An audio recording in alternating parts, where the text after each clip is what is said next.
Is my voice audible? Can someone please let me know?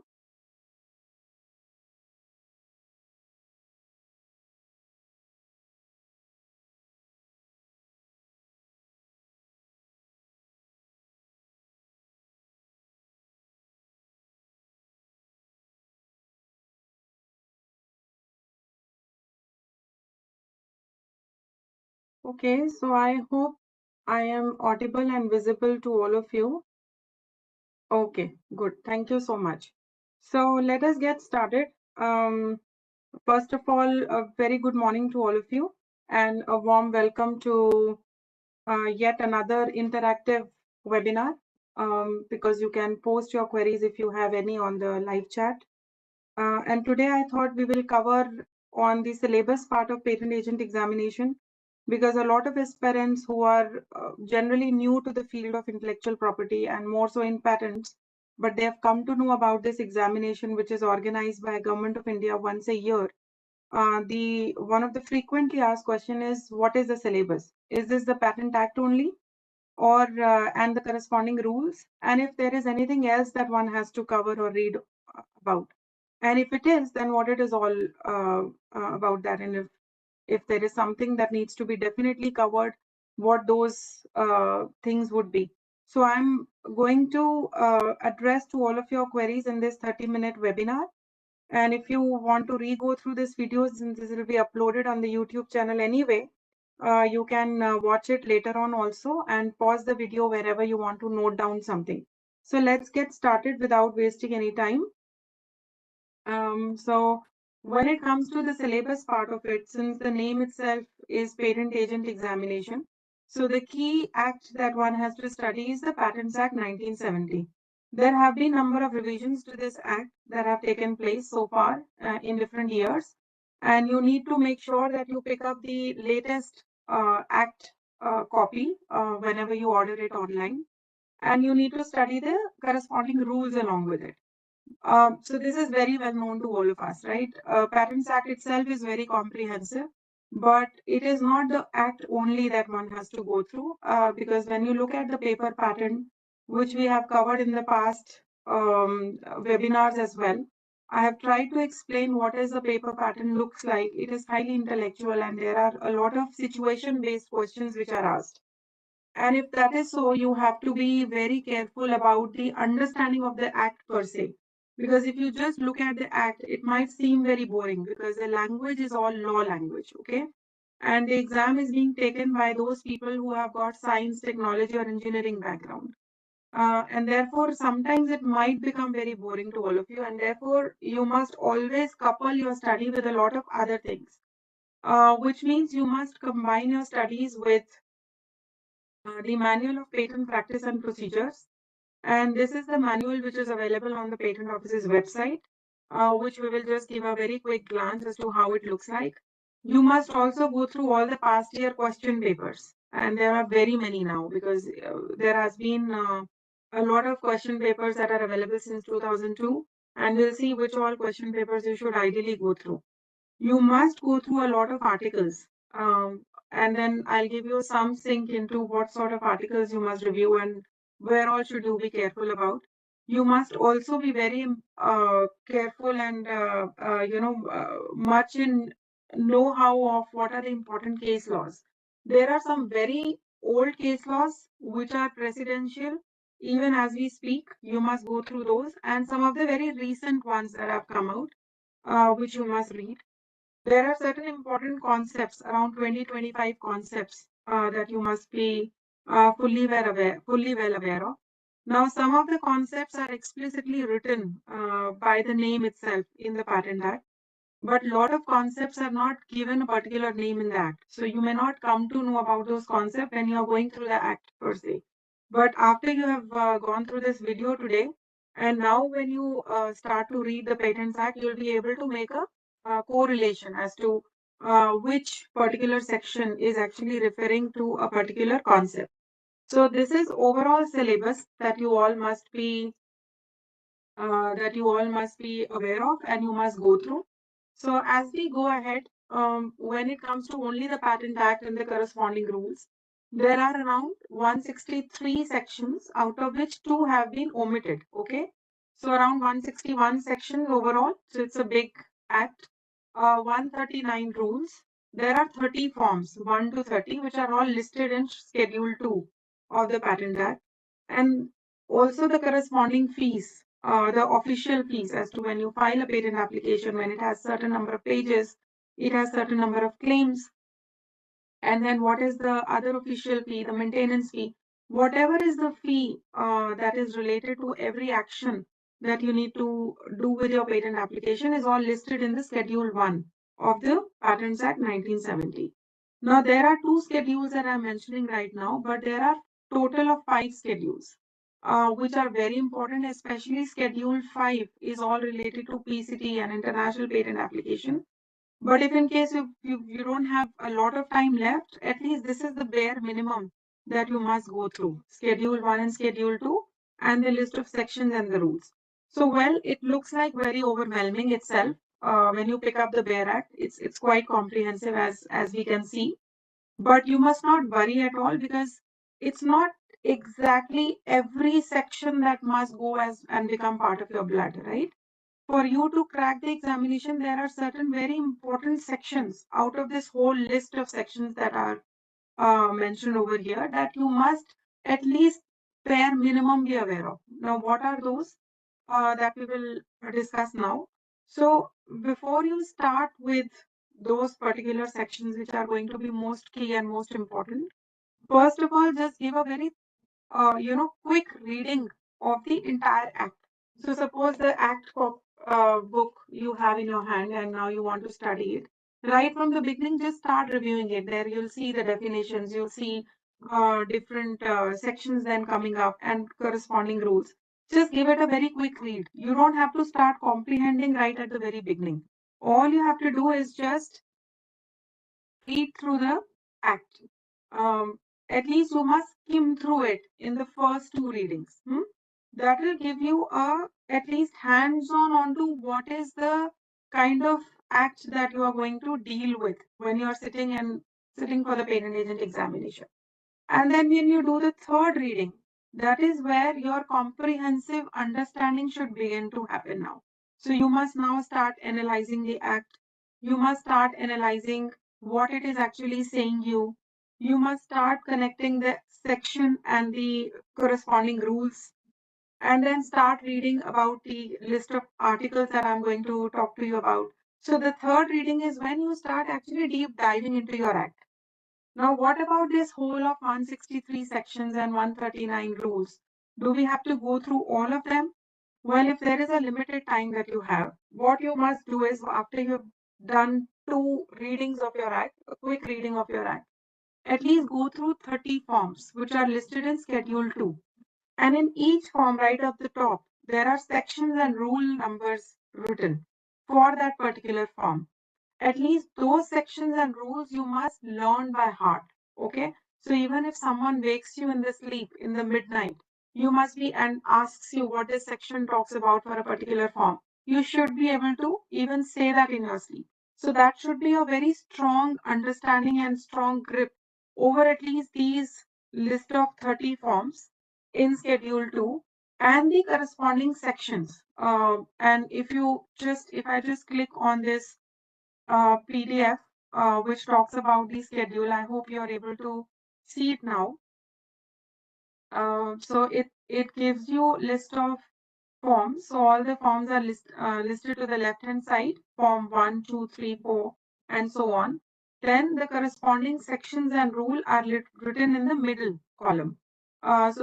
Something which is related to form 1 and the relevant sections are section 754 and 135, and the corresponding rule is rule 20. Similarly, for form 3, let's say section 8 and rule 12 are more important. And what these forms are related to are written to the extreme right, which is where it is saying that form 1 is related to application for the grant of patent. Then form 5 is related to the declaration of inventorship. So at least these forms, which are around 13 in numbers, and their corresponding rules and sections, you must at least be fully well aware of and what these forms and these sections are talking to you about. So, so this is about the list of forms. And then going back to the presentation now, you must also just back on this thing. I forgot to mention that if you count the list of sections and rules which are corresponding to this form 13, I don't know whether what I was presenting to you, could you even see it or not? I'm not sure. But it was, at least I was able to see it. But if you click on this link, I'll post this link on the description part as well. That is where you can see list of all forms. And if you count the number of sections which are related to these forms, it is around 40 to 45 key sections out of this whole list of 163 sections. And corresponding key rules will be around 47 in numbers. Okay. So I don't think you were able to see that PDF, which you can do at a later stage. Once you look at the description, you can just click on that PDF document to see the list of forms that I just talked to you about. Then there is also a manual of patent practice and procedures, which is around 174 pages. There is also a link to this MPPP, which I will again post in the description of this video, which you can view at a later stage. Now, 174 pages doesn't make sense for you to go through when very small time is left with you, around 2 months is left for you to go for your exam. Then it doesn't make sense to go through whole lot of 174 pages. So very smartly, what you should do is when you are, let's say, going through an act and you get stuck somewhere and you're not able to understand a particular concept, that is where you can go to the manual and try to find out the meaning of that particular section. So you should not go through exact every page by page unless there is a lot of time you already have at hand.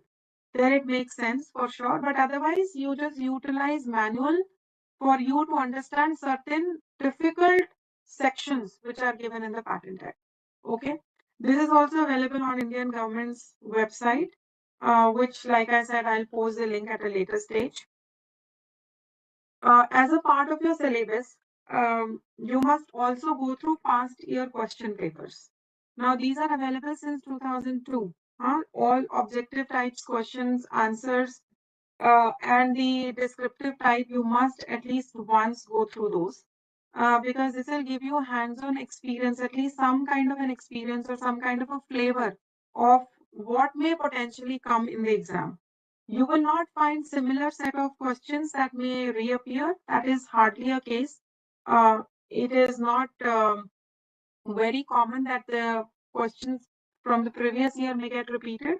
However, at least the pattern remains the same, and that is where past year question papers will give you a lot of understanding of those. In one of the videos, which we did some time ago, the link is also posted in the description of this video itself. You can watch through where those question papers you can find out for you to just go through it. Now, what you should ideally do, which we try to cover in the past, last Sunday's webinar as well, you must buy A4 size sheets from the market, um, which are of landscape pattern, and you must practice these past year question papers by yourself at home. You may not want to do for all the question papers because if the time is not much which is left with you, then at least 2013 onwards. And the reason why I say 2013 onwards, because that is when we started to see the change in the paper pattern. Hmm? So what used to appear in 2002, 2003, 4, 5 question papers and so on until 2013, there was a very different set of pattern that Patent Office picked up. And that was more of reading of the Bare Act, memorizing all the sections and the rules by heart. But now what you see post 2013 is that it's more situation based questions. So your understanding of Act must be by far better, you know, now when you are appearing for it in this year. So 2013 onwards, you must practice at home because this will give you a speed also of writing. And last Sunday webinar, we did talk about how people are not able to cover up all the questions well on time, and there is a reason because they don't have a practice. Anyway, going further on the syllabus part of it, there are certain articles, web articles which are written by different authors that you must go through. And this is especially important because some concepts again become very difficult to understand because either they are not very nicely explained in detail in the manual, and the act is just the law language. And therefore, certain web-based articles you must read through, which are written by some of the subject matter experts. But one word of caution is that when you are choosing your article, you must choose it with a lot of care. And this is what I also talk about in my weekend classes also, that when you are trying to understand a certain concept and there are different articles, suppose let's say 5 or 6 articles you find on the web related to that particular concept, you might end up getting even more confused because some of the authors may explain it in a different manner, and sometimes there is no sync in terms of the final understanding of that concept, because maybe the author who wrote that article at that particular time, maybe he was also understanding the concept and he published something, but you will find that some articles may not may not be speaking in the same light. And therefore, for example, just to give you an example of post dating, and also to give you an example of, you know, what is the section that allows you to list a name of a new inventor in the patent application at a later stage, which is related to section 28. And there is a post dating concept which is related to section 7, section 9, section 17, section 9. You will find that there is a lot of confusion in the list of articles which are there in the web. So choose very carefully.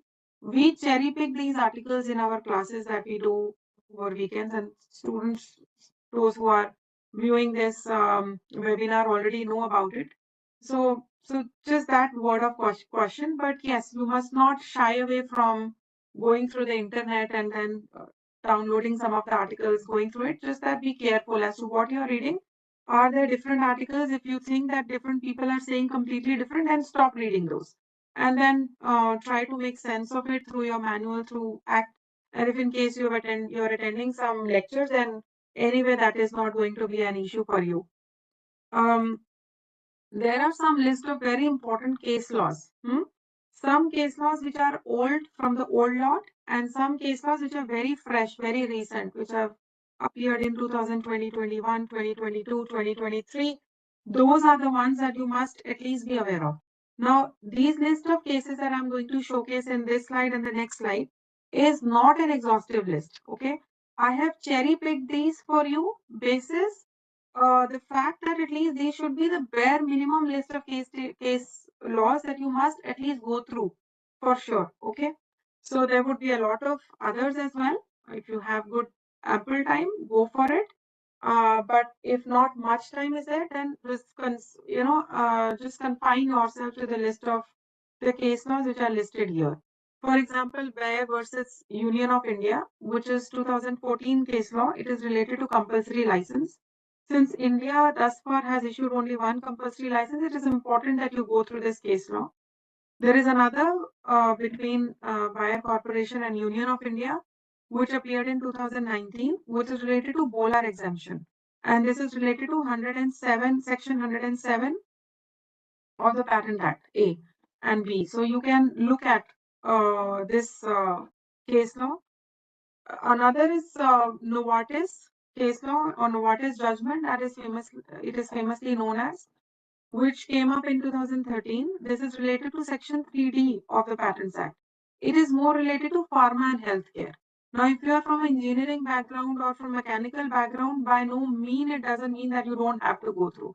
You must go through this case study for sure, because you might be asked questions about this. As a patent agent, you must be aware of different sectors and how different sections apply to different sectors as well, and therefore you must go through it. There is another which is related to obviousness or the inventive step, for which Bajaj versus TVS case law is important. I forgot to mention which year it is, but when you case type it on the Google, you will find this case law. which is on the obviousness part of the Patents Act. There is another which is SP Choklingam versus Controller of Patents, which appeared in 2013. And this is related to eligibility of advocates as a patent agent. And just on this fifth one, there is separate video which we did some time ago, and you will be able to find that link to that previous video in the description. There is also a division bench order between Controller of Patents versus Choklingam, which was the appeal to this fifth case law, which was appealed by the controller, and this is from 2019 year, which you can go through as well. But the one which is listed on point number 7, which is Biswanath Prasad Radhesham versus Hindustan Metal, this was from 1978. Very, very old case, but then highly referenced whenever it comes to incremental inventions, whenever it comes to workshop inventions and their patentability. This is by far also very important case law from the old lot that you must go through. Then from the new lot, which is the recent ones, these are the list of 7 important ones that I've picked up for you. One is related to amendments to the patent application, which is between Nestle versus Controller of Patents. Okay, as to when you can file for an amendment in your patent application. What all can you amend? How can you amend? What are the things which are allowed? What are the things which are not allowed? All that is very nicely covered in this case law, which was for 2023, 3rd February. So it's a very recent case law and important for you to be aware of as a budding patent agent. There is another which is Allegren versus Controller of Patents, again to 2023 case law. It is also related to amendment of the patent application, but more so related to your PCT application. And there has been a lot of confusion amongst the experts, among the filers of the patent. And there has been a tug of war between the patent office procedures and, let's say, the patent applicants who wanted to make certain changes in their patent application, which is a PCT international application, and they were not allowed to do so. But this case, which has just been delivered a judgment on, it is very important to get that clarification on those points. There is another which is Novartis versus there are several opponents in that, which is related to pre-grant opposition, related to section 25(1) of the Patents Act. AstraZeneca versus Intas Pharmaceuticals, which appeared in, the judgment came out in 2021. It is related to secret prior arts, which we know, which is a part of section 13. And the prior arts which are not yet there in the public domain when an applicant may have filed his patent application. It's a very beautiful case law that you must go through. You will have a very good clarity on this concept of the secret prior art. Then there is another on Farid Delani versus Union of India, and this is 2019 case law. And this is regarding the grant of patents to the software inventions. And then once we go through ahead, this is FCM Corporation versus GSP Crop Science Private Limited. This is again a very recent case law, 2022. And this is about the evergreening of patents, how to keep a check on, people are not filing frivolous application, which may just continue to increase the expiration of the earlier invention. So there's a very good case law that I recommend that you must go through. There is another which is Bry Air Procon versus Union of India, which came up in 2022. It was there was a judgment, and this is regarding restoration of lapsed patent in case of the patent agent's fault. So this is a very important case, and even in the classes, there was one student who asked the question as to what if the timelines are not adhered with and the patent application is abandoned? What happens to that patent application? Could there be a condonation of delay? Or especially when the patent agent's fault it is and not that of the patent applicant, then would there be any consideration given or not? So it's a very, very beautiful case that you must go through. Since it is very recent as well, it just came up in 22 December, year 2022, 17 December, very recent one. So you must anyway be aware of these most recent case laws. Anyway, like I said, these are not the exhaustive ones, but these are most important and the prominent ones. Given the time that you may be left with, you must go through these ones. Okay. Now here is the last leg of this webinar. which is on the important concepts. There are around 25 odd important concepts from the PAIR Act that you should be aware of, which I will now pick up. I think I'll have to close my this presentation for me to show you this. Just allow me some time. Okay, second to stop share. Just let me know once you're able to see the Word file. Second.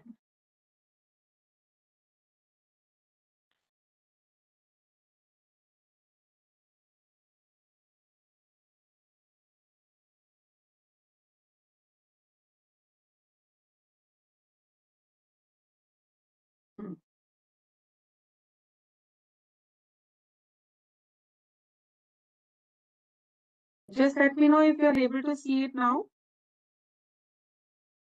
Maybe one of you can type it on the chat. Okay, now I can see it myself. Right. So these are the list of important case concepts. Let me just increase the size of this Word file so that you can see it at a later stage.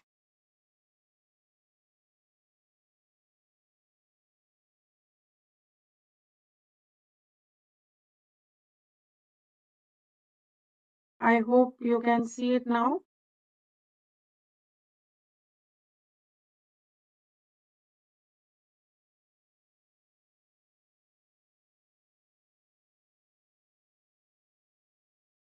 Okay, can you just see this Word file? If you can just let me know in a proper bigger manner. Let me just increase the font size a bit more.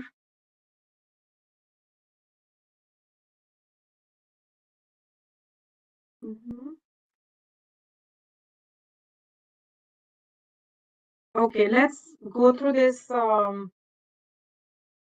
these important concepts now.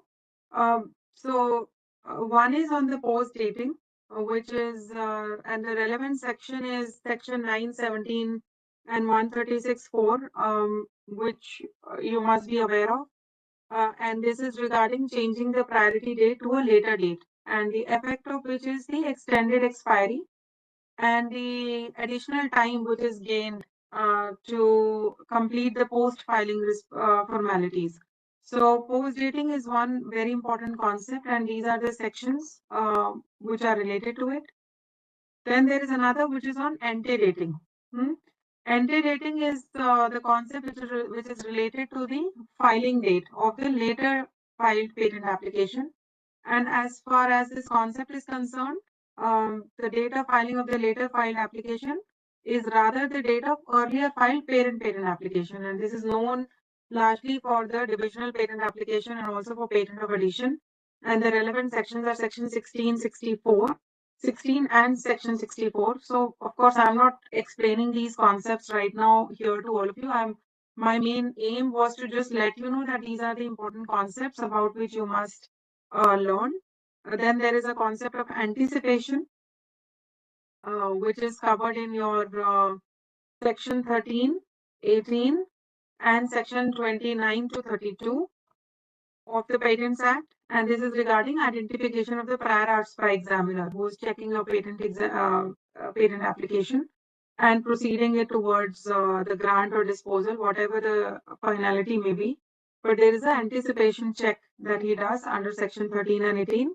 And also he looks at section 29 to 32. So these are important sections as far as this concept is concerned. There is another which is divisional patent application, and this is section 16, which is to be read along with section 10.5 of the Patents Act.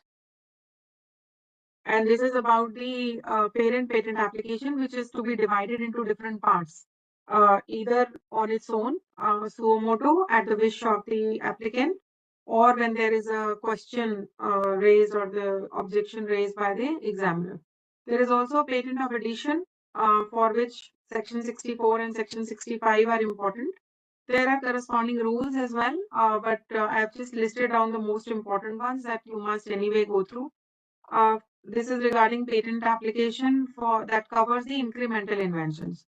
Then the convention filings. This is another concept you must be aware of. What are convention filings? What is a convention patent application? And this is the relevant sections are section 135 and 136, and these are to be read along with section 7. Then there is another which is PCT filings or Patent Cooperation Treaty. So it's not just the concept, but also a lingo. So it's a combination. The word file is a combination of important concepts and the important lingos that you must be aware of. And the relevant chapter is 3, and rules are 17 to 23. Then there is ordinary applications, which is a lingo that you must be aware of, and it is detailed in section 7 and section 9, which is related to your provisional and complete patent application or specification. Then there are certain list of important treaties and the conventions like Patent Cooperation Treaty, which you also say call as PCT or National Biodiversity Authority or NBA, Budapest Treaty, Paris Convention, TRIPS. This is all listed in chapter 3. Section 10.4, plus you need to do internet search, of course. And if there is an instructor-led course you've joined, then anyway you can be, you will be going through in your classes. We do it in our classes as well. So there is a priority dates, concept of priority dates and how to calculate it, because students usually get confused in calculating priority date when it comes in the question paper. Relevant sections are section 11, 130 and 137. Section 9.4, Section 17.1, and Section 17.2, which are related to the priority dates. You must be aware of, and you must go through it very thoroughly. Then date of patent, which is about Section 45. This refers to the date on which your application was filed and how the date changes. If it's the PCT application, if it's a convention patent application, is there a change in the date of patent? All that you can learn through these sections. Then there is a pre and post grant opposition, for which section 25.1 and 25.2 are important. These are the proceedings at the patent office level, not at the high court level yet or at the court level. Then there is surrender of patents as a concept and as a lingo both, which is covered in chapter 12, section 63 to 66. And this is about when voluntarily patentee is deciding to relinquish his patent rights. And we did that in quite in detail in our weekend class as well. Revocation, which is in section 64. This is similar to an opposition, but the only difference is that, not the only difference, but the key difference is that this is the process that happens at the court level, at the level of courts. Okay, patent office has nothing to deal with it. Then there is another concept which is restoration, and this is about restoration of the lapsed patent due to non-payment. And the relevant section is section 60 to 62, and the relevant chapter is chapter 11 of the Patents Act. Then Bolar exemption, which is 107 AA of the Patents Act, which is about the use of patented drug for submission of the application to the regulatory authority for approval of drug. So this is a very important concept. You must learn through it. Then parallel importation and exhaustion of patent rights, very exhaustive concept in itself, which is covered in 107 AB of the Patents Act. And this is about once the patented invention is sold and what are the rights that are still available, or do they get exhausted? How do they get exhausted? What if someone is importing the drug to the country where the patented invention is already there? So there is a lot of, in-depth understanding of this concept, which is important for the examination purpose. Then compulsory license and the relevant chapter, the sections are section 82 to 98. And the prominent sections out of the entire list of sections is section 84, section 92 and 92A. These are the 3 sections which are related to compulsory license, but each one has a different scope. One is related to the use of invention in the country, exploitation of it to a reasonable extent possible. 92 is related to national emergency or extreme emergency. And 92A is for the export of drugs to the least developing countries. Then another concept is about the request for examination, which is section 11B and 22B, rule 22B. And this is when can you file for a request for examination, because India doesn't follow automatic system of examination. It is a deferred system of examination. And there are therefore relevant sections to it which you must go through. Then there is another which is first examination report. It is also called as first statement of objections. So this is the word that you will find in your act. And the report which is released by the controller to the patent applicant, he is citing his list of objections, and is covered in section 21.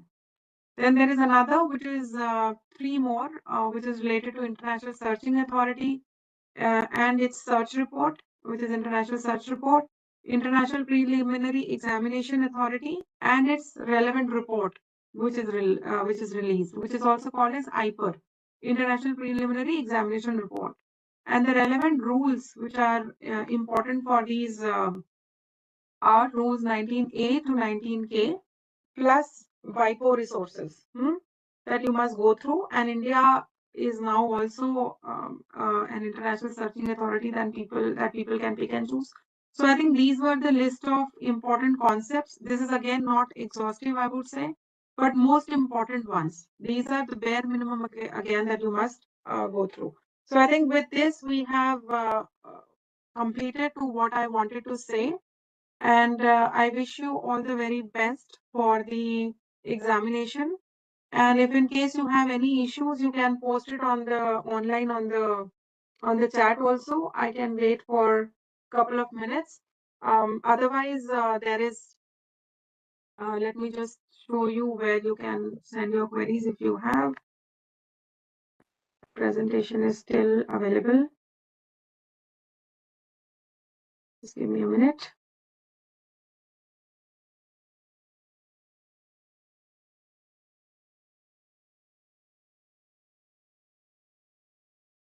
Yeah, I think now you can see it.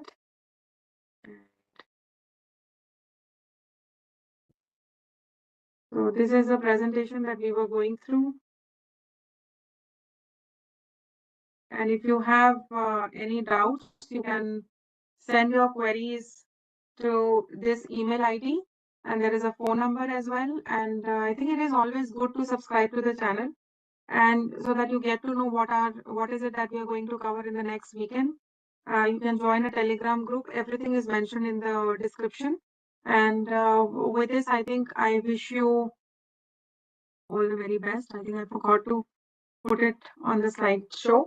So this is where you can look at the connection, where how you can reach out to us.